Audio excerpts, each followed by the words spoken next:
Este es un mensaje del pastor John MacArthur, traducido y predicado en español para el mundo de habla hispana.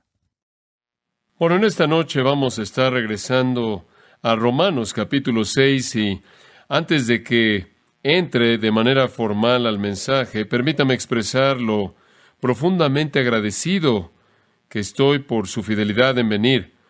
He estado lleno de emoción con la iglesia llena porque esto es difícil. Nos forza a comprenderlo en tantas maneras. Tenemos que pensar junto con los pensamientos del apóstol Pablo, tenemos que estar alertas. Recuerdo lo que Pedro dijo acerca de Pablo en 2 de Pedro 3:16, que en todas sus epístolas él habla de cosas que son difíciles de entender, las cuales los indoctos e inconstantes tuercen, como también lo hacen con las otras escrituras. Pablo dijo cosas que eran difíciles de entender. Pedro inclusive lo confesó y lo confieso también, y sé que ustedes también. Entonces ha sido muy gratificante el tener una fidelidad como esta, como ha sido en estas discusiones teológicas tan difíciles de seguir por parte del apóstol Pablo en la epístola romana. En los capítulos 4, 5 y 6 han sido muy profundos, muy ricos. Educación teológica en breve, créame, se lleva a cabo cuando uno estudia estas grandes porciones de las Escrituras. Ahora, en esta noche llegamos a la segunda mitad de Romanos 6, y conforme vemos Romanos 6, 15 al 23, quiero titular esta sección, Libre del pecado. Libre del pecado. Permítame leerle los versículos 15 al 23 para que los tenga en mente conforme entramos a esta sección. ¿Qué pues? ¿Pecaremos porque no estamos bajo la ley, sino bajo la gracia? En ninguna manera. ¿No sabéis que si os sometéis a alguien como esclavos para obedecerle, sois esclavos de aquel a quien obedecéis, sea del pecado para muerte o sea de la obediencia para justicia? Pero gracias a Dios, que aunque erais esclavos del pecado, habéis obedecido de corazón aquella forma de doctrina a la cual fuisteis entregados.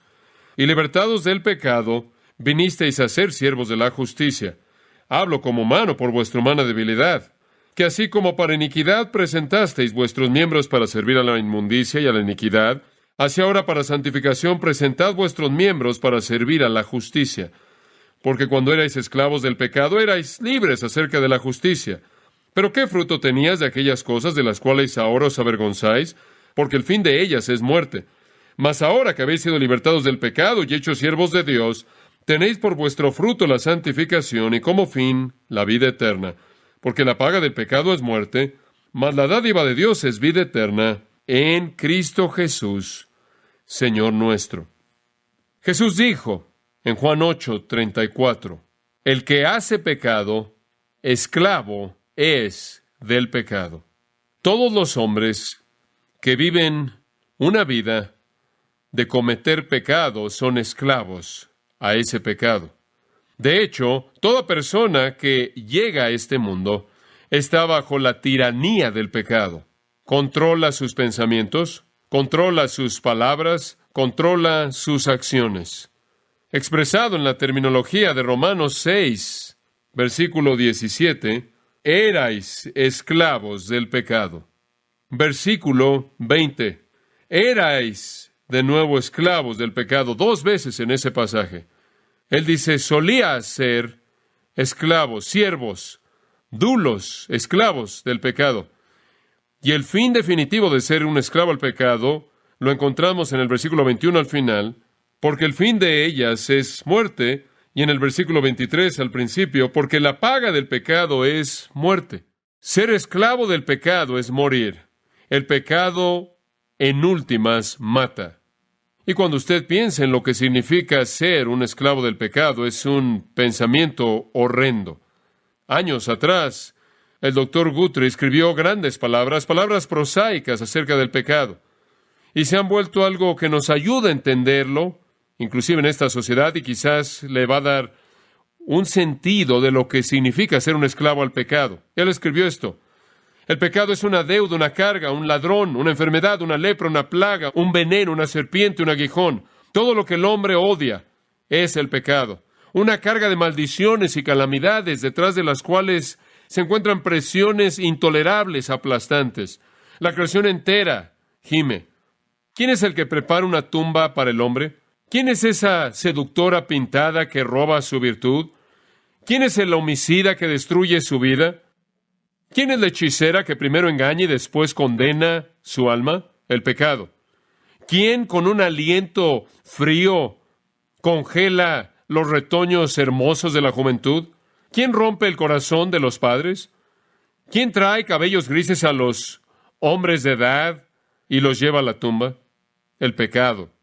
¿Quién cambia a los niños gentiles y los convierte en áspides, a las madres tiernas en monstruos y a sus padres en hombres peores que Herodes, los homicidas de su propia inocencia? El pecado. ¿Quién arroja la manzana de la discordia en los corazones de las casas? ¿Quién enciende la antorcha de la guerra y la lleva cruzando por tierras que tiemblan? ¿Quién, mediante división en la iglesia, rasga la túnica sin costura de Cristo? El pecado. ¿Quién es esta Dalila que canta y hace que se duerma el nazareo y entrega la fortaleza de Dios en las manos de los incircuncisos? ¿Quién, con una sonrisa en su rostro, presenta adulaciones llenas de miel en su lengua, se pone de pie en la puerta para ofrecer los ritos sagrados de la hospitalidad y cuando la sospecha duerme, traspasa de manera traicionera nuestros templos con un clavo? ¿Qué sirena hermosa es esta que está sentada en la roca junto a un estanque mortal y sonríe para engañar, canta para mentir, besa con traición y se aferra con sus brazos a nuestro cuello para hundirnos en la perdición? El pecado. ¿Quién convierte el corazón más gentil y suave en piedra? ¿Quién quita la razón de su trono elevado y lleva a los pecadores a que enloquezcan como cerdos gadarenos y se apresuren a arrojarse por el precipicio en un lago de fuego? El pecado. Fin de la cita. El pecado. Esa realidad terrible que arruina la vida, condena el alma, que se aferra como un cáncer incurable al pecho humano y en últimas devasta, destruye, el pecado al cual los hombres están esclavizados. Y los hombres claman por ser liberados del pecado, pero no pueden. Corren para huir de su culpabilidad, pero no pueden encontrar alivio.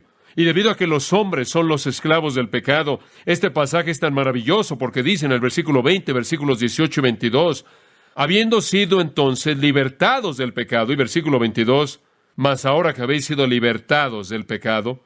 Este pasaje se convierte a todos aquellos que están aterrados por su pecado una promesa de liberación, libertad del pecado. ¡Qué gran pensamiento! El pecado que devasta, el pecado que destruye, el pecado que mata. El regalo más grande que Dios jamás podía darle a un ser humano sería ser libre del pecado, ser restaurado al lugar de la justicia, poder cumplir todo aquello para lo que Dios nos hizo antes de que el pecado invadiera nuestra vida humana. Libertad del pecado. ¡Qué pensamiento! De su paga, de su poder y de su presencia debilitante y homicida, libre. No puedo pensar en un pensamiento más maravilloso que ese. ¿Puede usted?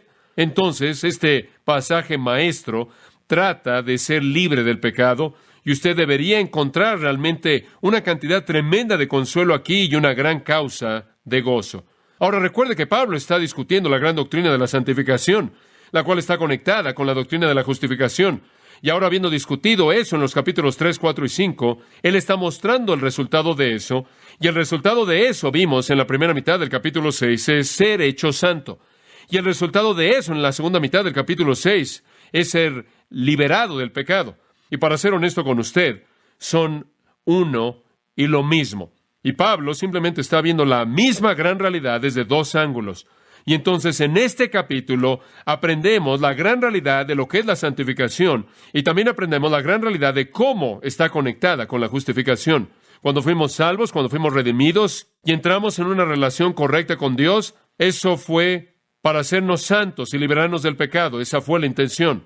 Ahora aprendimos en los primeros 14 versículos del capítulo que fuimos unidos con Jesucristo en su muerte y resurrección y de esta manera hemos muerto al pecado y hemos resucitado para caminar en una vida nueva. La paga por el pecado ha sido pagada en esa muerte. El poder del pecado ha sido quebrantado y ahora caminamos en vida nueva, vivos para Dios. Y ahora en los versículos 15 al 23, Pablo demuestra que fuimos hechos santos en otra analogía. No solo hemos muerto en Cristo y resucitado en Cristo y ahora estamos caminando en una nueva vida, habiendo muerto a la vieja, sino que ahora nos hemos vuelto esclavos a Dios y al hacerlo, la esclavitud al pecado, la cual era la característica de nuestra vida antigua, ha sido quebrantada. Entonces, él realmente está hablando de lo mismo desde dos perspectivas diferentes. Él nos muestra que el creyente tiene una relación totalmente nueva al pecado después de la salvación, diferente de lo que era antes, porque él murió en Cristo y resucitó en Cristo, y debido a que él tiene un nuevo amo, el cual anula al amo antiguo. Ese es el enfoque de la segunda mitad del capítulo. Y en ambos casos, su punto es mostrar que una persona verdaderamente regenerada no puede continuar en el mismo patrón de pecado que caracterizaba su vida antes de que fuera salvo. ¿Por qué? Porque ya no estamos en la misma relación con el pecado. Hemos muerto en Cristo y hemos resucitado. Ahora, en la segunda mitad del capítulo, tenemos a un nuevo amo, lo cual significa que ya no estamos bajo el amo viejo.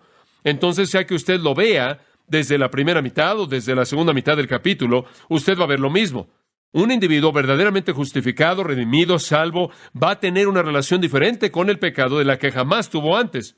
No puede continuar como era antes. Ahora, quiero que vea este pasaje. Es un pasaje muy simple, aunque superficialmente parece quizás ser difícil. Vamos a dividirlo y vamos a tomar unos cuantos elementos esta noche y unos cuantos elementos la próxima vez, pero comencemos con el antagonista. Usamos ese mismo tipo de bosquejo para la primera mitad del capítulo y el segundo sigue el mismo pensamiento. Comienza con una pregunta propuesta. Llamaremos a esta parte el antagonista. Y por cierto, quiero decir el que es antagonista, el que se opone a la doctrina de Pablo de la salvación por la gracia. El legalista no puede tolerar eso, ese tipo de gracia, esto de hablar de la gracia. Y esto es lo que de manera típica diría en versículo 15. ¿Qué pues? Digo, si somos salvos por gracia, o si, como dijiste en el versículo 14, ya no estamos bajo la ley, ¿pecaremos porque no estamos bajo la ley, sino bajo la gracia? En otras palabras, para algunas personas que son legalistas, la gracia parece ser una licencia, la gracia parece ser algo que no tiene restricciones. Digo, cuando usted llega a un grupo de personas, como las personas judías, quienes toda su vida han estado tratando de ganarse el cielo mediante sus buenas obras, y usted les dice, bueno, todas tus buenas obras no son nada más que trapos de inmundicia, no significan nada. Tú puedes ser salvo por el regalo gratuito de Dios, concedido a pecadores indignos. Es muy difícil para ellos escuchar esto. Se oye como libertinaje, se oye como tomar la libertad para pecar, se oye como no importa cómo vivas. Aquí es donde entra el antagonista. Él está diciendo, mira, si tú predicas este mensaje de salvación por la gracia, en otras palabras, que no tengo que hacer nada para ser salvo, no puedo hacer nada para ser salvo, y nada de mi bondad importa en mi salvación, y todo es gracia, y Dios me va a perdonar, y no estoy bajo la ley, estoy bajo la gracia. Entonces, hombre, me acabas de dar libertad total, me acabas de dar rienda suelta.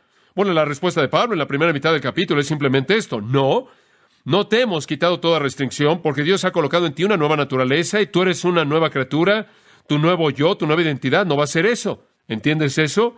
Y si entiendes eso, indicas que no estás bajo la gracia y no eres una nueva criatura en absoluto. Entonces, la primera pregunta del antagonista vino en el versículo 1 y fue, ¿perseveraremos en el pecado para que abunde la gracia? Y ahora la pregunta es muy parecida. ¿Pecaremos porque no estamos bajo la ley, sino bajo la gracia? La idea es la misma. ¿Acaso la doctrina de la salvación por la gracia da libertad a pecar de una manera sin restricciones? Y esta es la acusación que es hecha en contra de esta doctrina. Y puede imaginarse en el contexto de la sociedad judía en la cual Pablo ministró, que estarían simplemente diciendo, espera un momento, no puedes andar por todos lados haciendo eso. Y esta es la razón por la que, por ejemplo, cuando él predicó en Galacia, en las ciudades de ese territorio conocido como Galacia, y él predicó salvación por la gracia mediante la fe, la gente judía lo siguió y venían a todas esas iglesias y decían, no. Tienen que circuncidarse, tienen que guardar toda la ley de Moisés, y si hacen eso, entonces pueden venir a Cristo. Y Pablo tuvo que escribir a los Gálatas y decir, no dejen que nadie los engañe, no dejen que nadie añada obras a su salvación de gracia. Y si alguien viene y predique eso, no me importa quién es, inclusive un ángel, que sea anatema.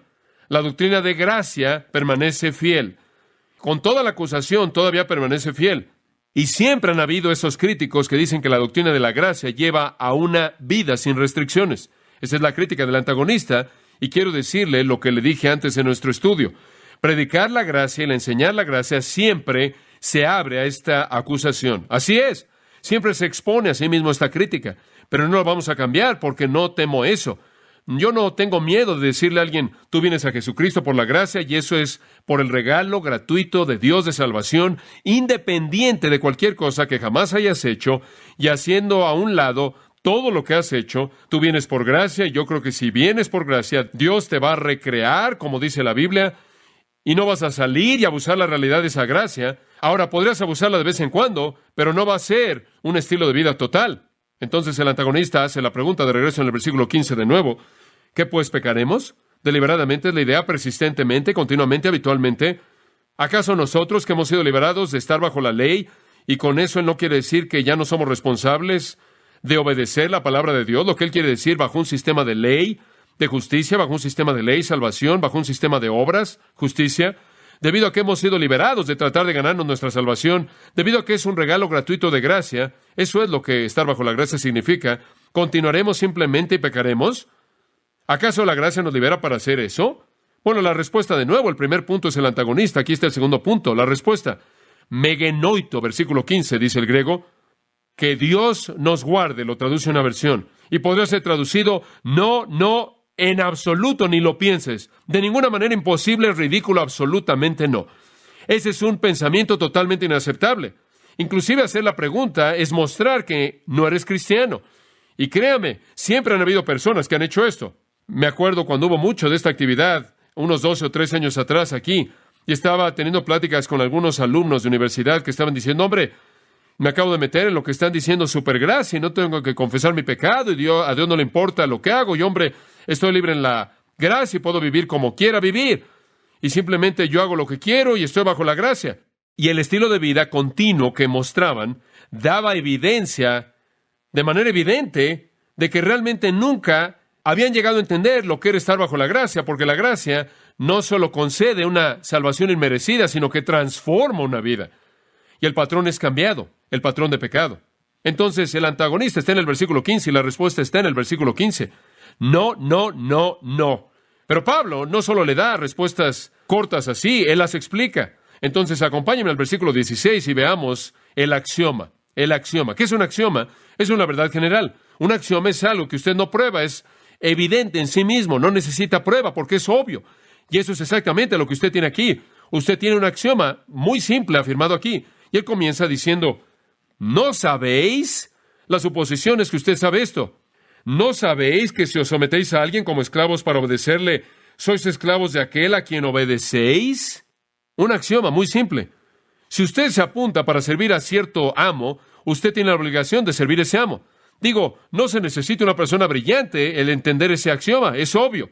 Es evidente en sí mismo, simplemente está diciendo esto. Un esclavo tiene la obligación de obedecer a su amo por la naturaleza misma de su esclavitud. Digo, en eso consiste la esclavitud. Si usted se apunta para ser un esclavo de alguien, usted se apunta para obedecerle.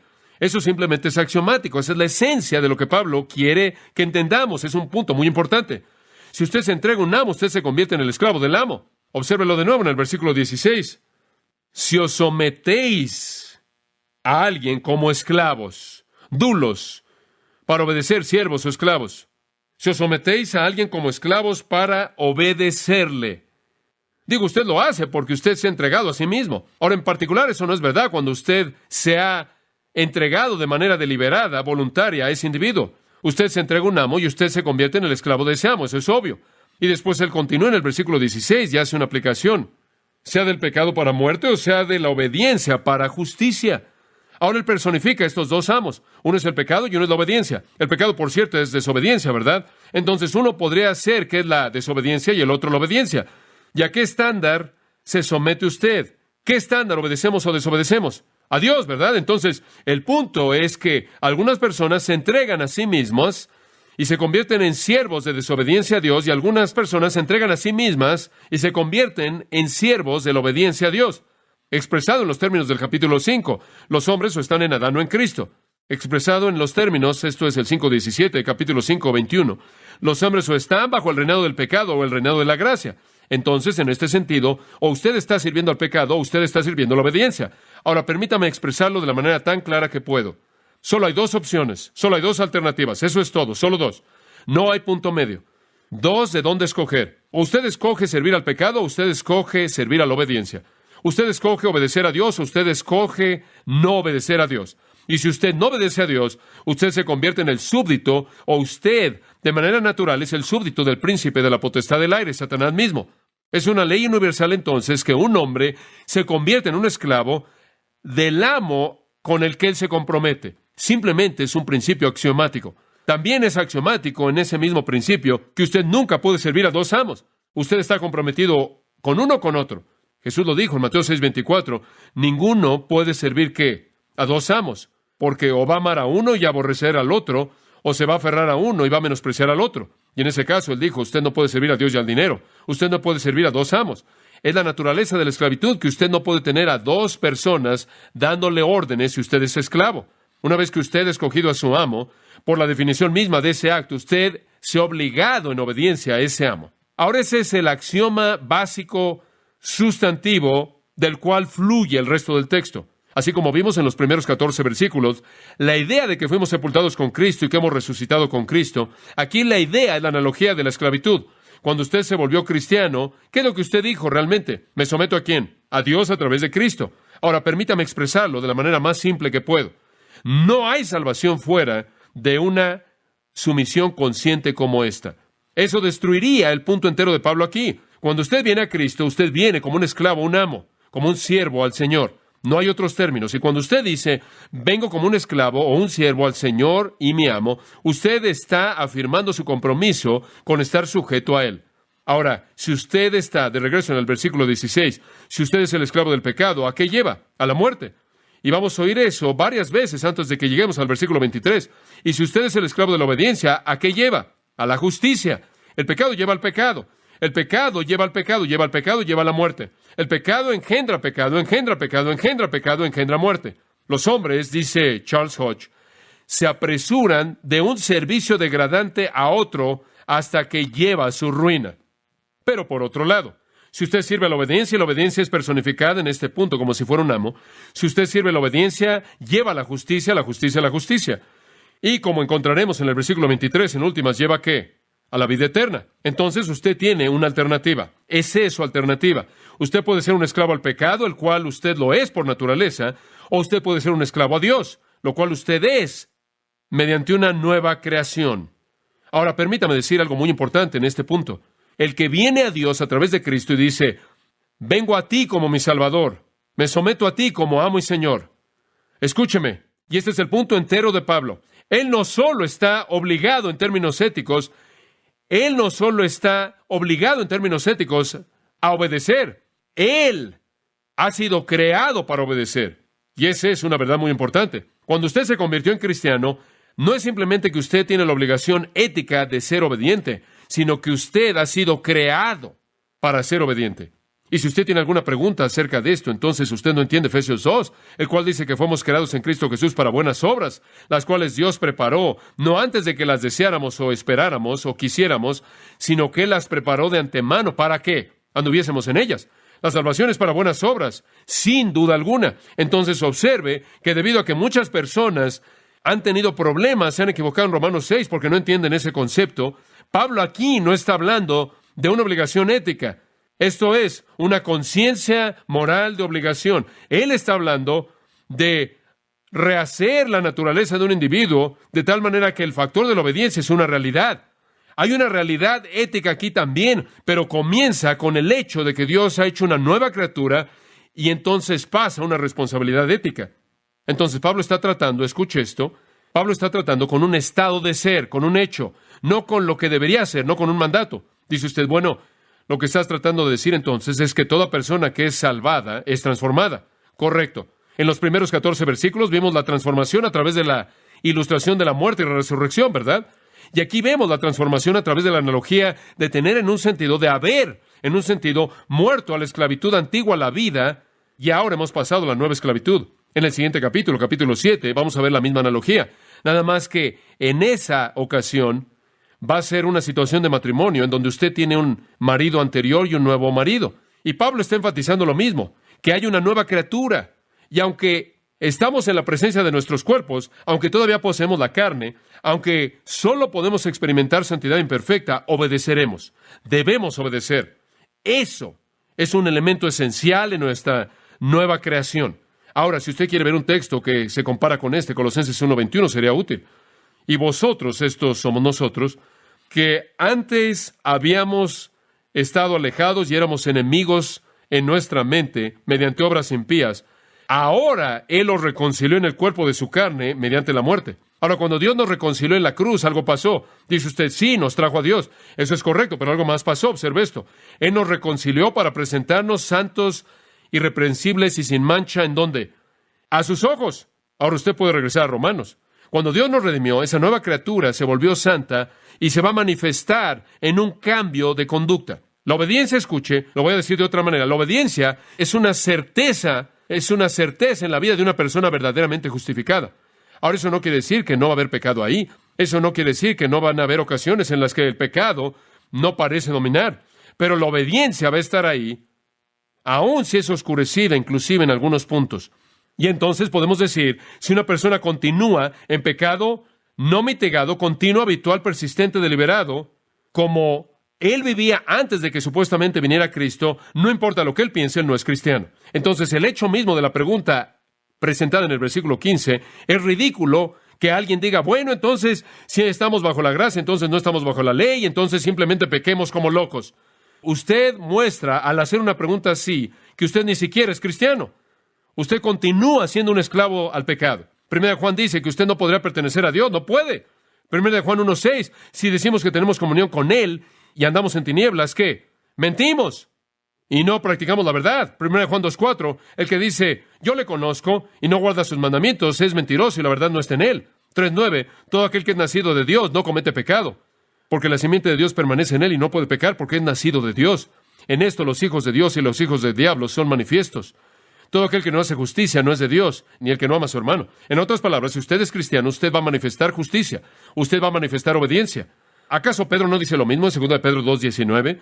Mientras que prometen libertad, ellos mismos son esclavos de corrupción, porque aquello por lo que un hombre es vencido, de lo mismo es esclavizado. Es un gran principio. Aquello que lo domina usted es indicativo de quién es su amo. Y esa es la razón por la que decimos, muéstranos usted a una persona que vive en una vida incesante de pecado y realmente no importa lo que dicen. Mateo Henry lo dijo de esta manera, y cito, si queremos saber a cuál de estas dos familias pertenecemos, debemos preguntar a cuál de estos dos amos entregamos nuestra obediencia. Fin de la cita. Ahora regresemos a lo que dijimos la semana pasada, simplemente para que usted lo entienda. Si usted es un verdadero cristiano, usted puede pecar, pero el verdadero usted va a odiar ese pecado. Y usted va a estar donde Pablo estuvo en Romanos 7. Usted va a estar diciendo, las cosas que quiero hacer no las hago. Las cosas que no quiero hacer las hago. Oh, miserable de mí. Y entonces hay dos razones en este capítulo por las que un creyente no va a continuar en pecado bajo la gracia. Número 1, está unido a Cristo. Él ha muerto al pecado. El pecado no tiene poder sobre él. Número 2, él es esclavo de un nuevo amo. Y él va a obedecer al nuevo amo mediante una definición misma de su esclavitud. Ahora, habiendo visto al antagonista y la respuesta y la axioma en el versículo 16, los versículos 17 al 22 se convierten en el argumento en el que él desarrolla todo su pensamiento en base al axioma ahí. Y después, en el versículo 23, él finalmente cierra con lo que yo llamo un absoluto.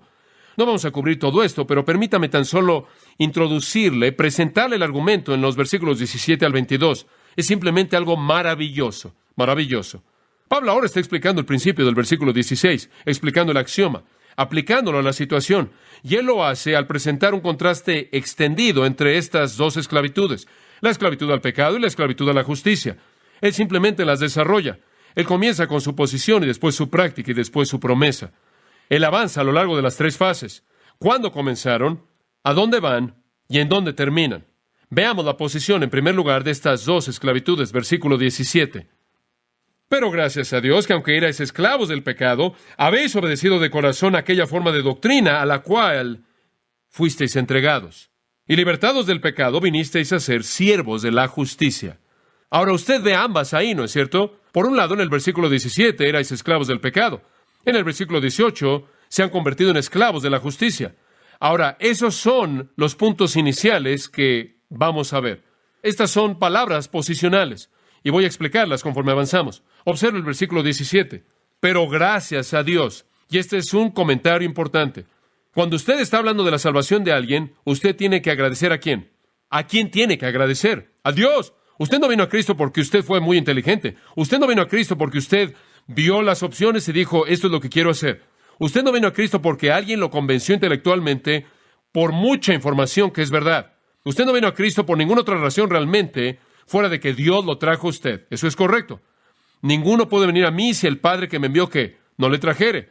Y usted siempre agradece a Dios por la salvación, porque Él es el autor y el consumador de nuestra fe. Solo Dios es el que puede romper la esclavitud al pecado. La salvación es de Dios y de nadie más. No hay salvación fuera de aquello que Dios ha dado. En Romanos 1:8, al principio de su epístola, Pablo dijo, doy gracias a mi Dios a través de Jesucristo por todos vosotros, de que se habla de vuestra fe por todo el mundo. Le doy gracias a Dios por lo que ha pasado en su vida. Bueno, eso es básico. Y por cierto, usted va a encontrar ese concepto a lo largo del Nuevo Testamento entero. La transformación que nos lleva de la muerte a la vida, del pecado a Dios, es una que Dios lleva a cabo por sí mismo. Habiendo dicho eso, entonces, veamos el resto del contraste aquí. Él entonces dice que aunque erais esclavos del pecado, ese es un verbo en tiempo imperfecto que significa es un tiempo pasado de una realidad continua. En otras palabras, en tiempos pasados, ustedes continuamente en el pasado, continuamente eran un esclavo del pecado. Ahora esa es la condición natural de toda persona. La gente no quiere admitir eso. No les gusta oír eso. Expresado de una manera muy coherente con la manera en la que hemos estado hablando en las últimas 2 semanas, lo que él está diciendo es, desde el comienzo, ustedes por naturaleza han sido pecadores, continuamente.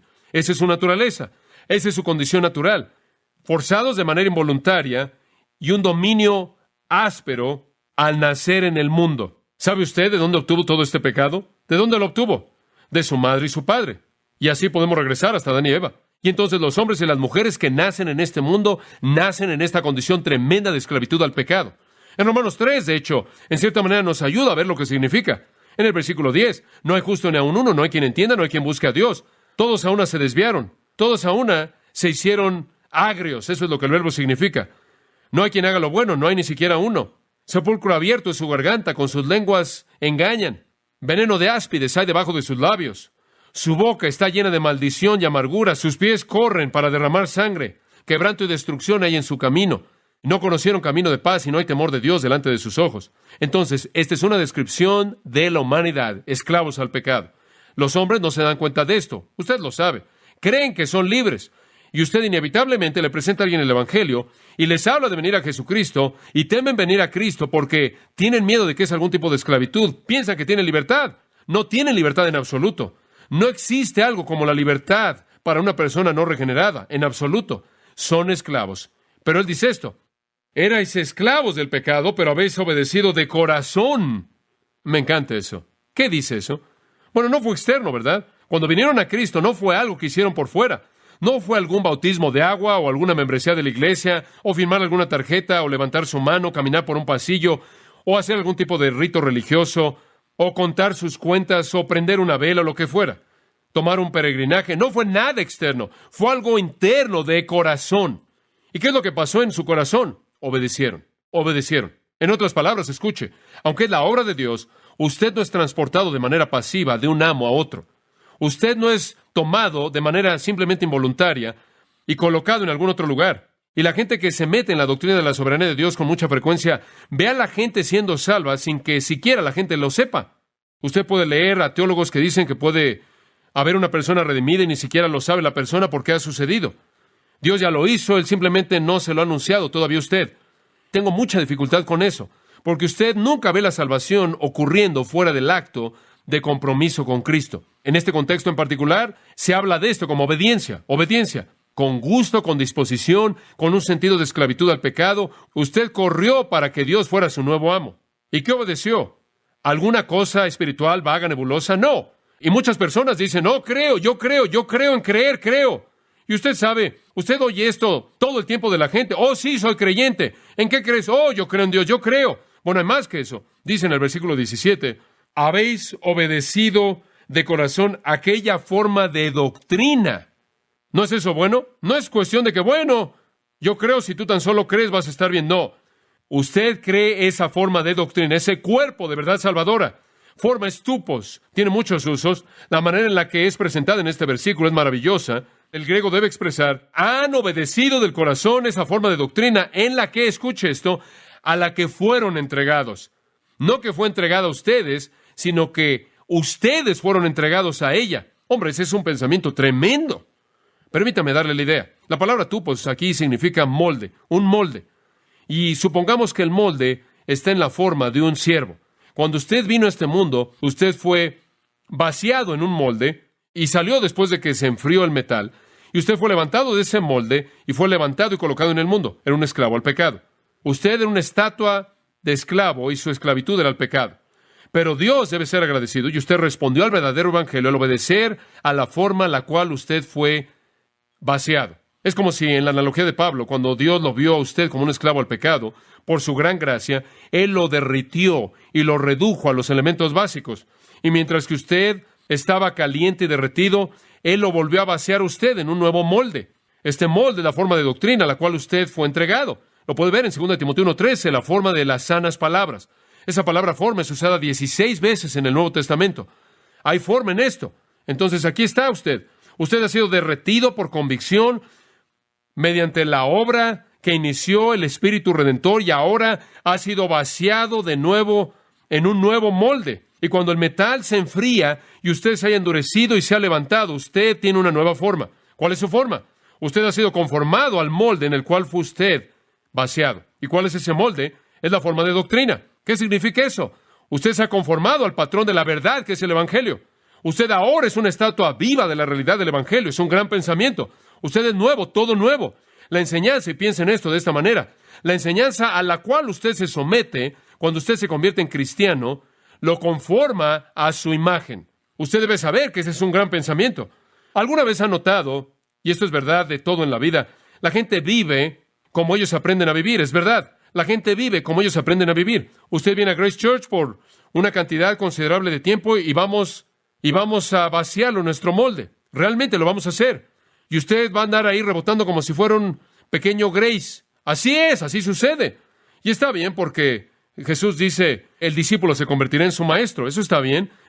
Digo, después de todo, viene de cierta familia y lleva la imagen de esa familia. Usted ha sido vaciado en ese molde, ¿no es cierto? Y eso es precisamente lo que dice en Romanos 12:2, cuando dice, no dejen que el mundo los coloque en su molde. Usted ha sido derramado en un molde de la forma de sana enseñanza acerca del Evangelio, y usted ha sido enfriado ahí, y usted ha sido sacado, y usted es una realidad viva. Usted ahora es una estatua de esclavo de nuevo, pero ahora es un esclavo de Dios.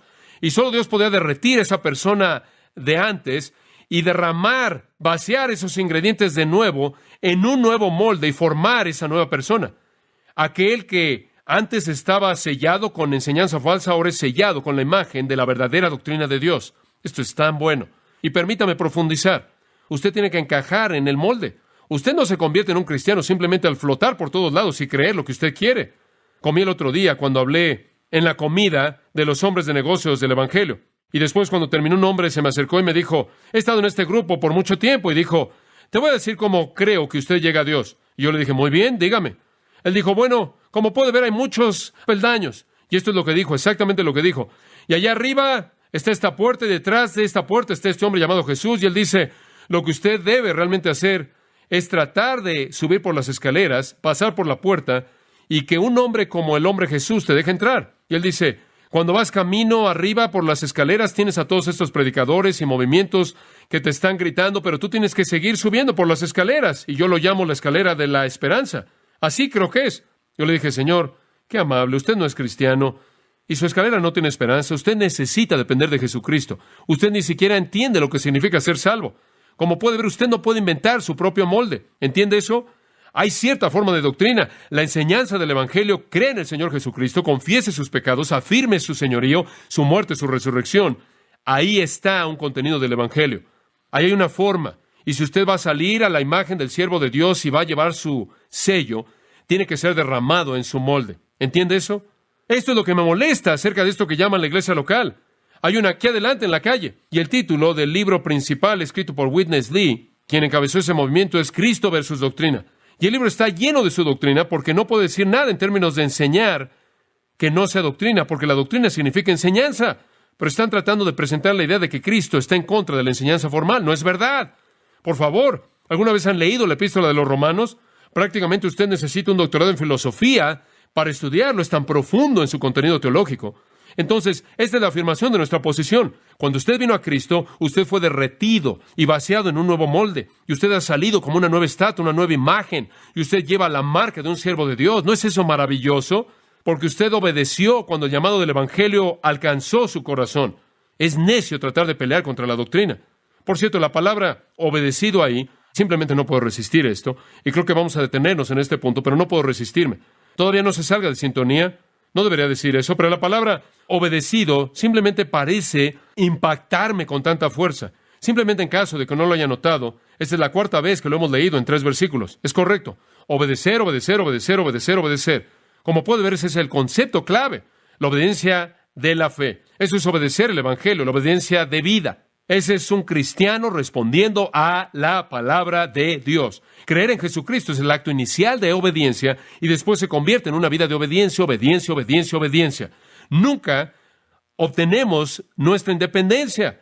¿Me escucha? Nunca. Nunca llegamos al punto como nuestros hijos cuando salen de la casa y deciden qué hacer. Siempre estamos bajo el amo. Siempre estamos bajo el Señor y siempre debemos obedecer.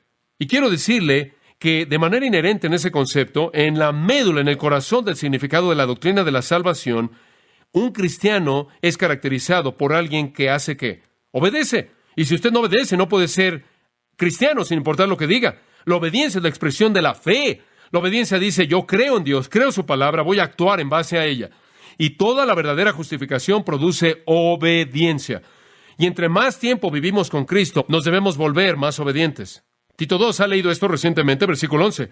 Porque la gracia de Dios que trae salvación ha parecido a todos los hombres. ¿Y qué hizo cuando vino a nosotros? Bueno, enseñándonos a negar la impiedad y los deseos mundanos, vivamos sobria, justa y piadosamente en este tiempo presente.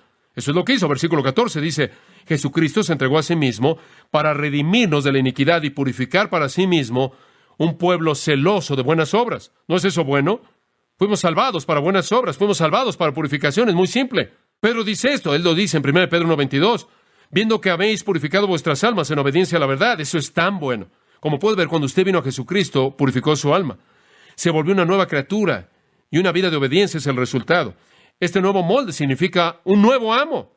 Y él lo dice en el versículo 18, y libertados del pecado. ¡Qué gran pensamiento! O no libre de pecar. Hacemos eso de vez en cuando. No libre de la tentación, sino libre del dominio y la tiranía del pecado. Cuando no podemos hacer nada más que pecar. Dice usted, ¿quieres decir antes de que fueras cristiano todo lo que haces es pecar? Es correcto. Todo lo que usted hace es pecar. Aún sus buenas obras están dentro de la categoría del pecado, porque no son para la gloria de Dios. Y cuando los hombres hacen buenas obras simplemente para que sean buenos hombres, eso es orgullo y eso es pecado. Lo que me sorprende es cuánto los hombres aman su esclavitud. ¿Ha notado eso? Ni siquiera saben que son esclavos al pecado. Les encanta. Los hombres aman las tinieblas más que la luz. Pero ustedes han sido liberados de eso y se han vuelto siervos de la justicia. Y esa es una alteración creativa. No solo es una responsabilidad ética. Ahora somos libres. Ahora escúcheme con atención. Voy a cerrar con este pensamiento. Somos libres por primera vez en nuestra vida. Un pecador no está libre. Lo único que puede hacer es que pecar. ¿Quién es la única persona que tiene una alternativa? Un cristiano. Entonces, por primera vez en su vida, es libre. No libre para hacer lo que está mal. Oh, no. Usted ha hecho eso por mucho tiempo. Por primera vez en su vida, usted tiene libertad para hacer ¿qué? Lo correcto. Esa es libertad cristiana. Y la gente que anda por todos lados diciendo que la libertad cristiana me da la libertad de hacer lo que está mal, no entiende la libertad cristiana. La libertad cristiana, la liberación del alma, está por primera vez en mi vida y puedo hacer lo correcto. Es un pensamiento maravilloso. Bueno, ahí vemos el inicio, la posición, la diferencia entre el siervo del pecado y el siervo de la justicia. Uno no tiene libertad. Uno tiene libertad para hacer lo correcto. Ahora vamos a continuar a partir de ahí la próxima vez para ver el progreso de estas vidas y la promesa. Una termina en la muerte y una en la vida. Oremos. Señor, gracias por nuestro tiempo de enseñanza en esta noche y muchas gracias, Padre, por tu gracia para con estas queridas personas al salvarlas. Gracias por el hambre que tienen en sus corazones por la palabra. Sabemos que esto no es entretenimiento y sabemos que es agotador y el cuerpo se cansa y la mente también algunas veces. Y Padre, Simplemente te doy gracias por su apoyo amoroso, por su hambre, por tu palabra, que los hace apartar el tiempo y preparar el corazón y la mente para recibir las cosas profundas de Dios. Y, oh Padre, bendícelos. Llena su copa con el agua por la cual tienen sed. Llena su estómago espiritual del alimento por el que tienen hambre. Gracias porque estamos libres del pecado por primera vez, libres para hacer lo correcto, libres para hacer tu voluntad, porque hay un nuevo principio de vida en nosotros que hace la justicia.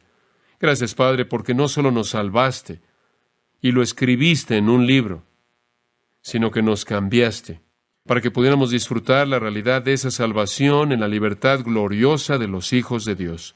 Y todo esto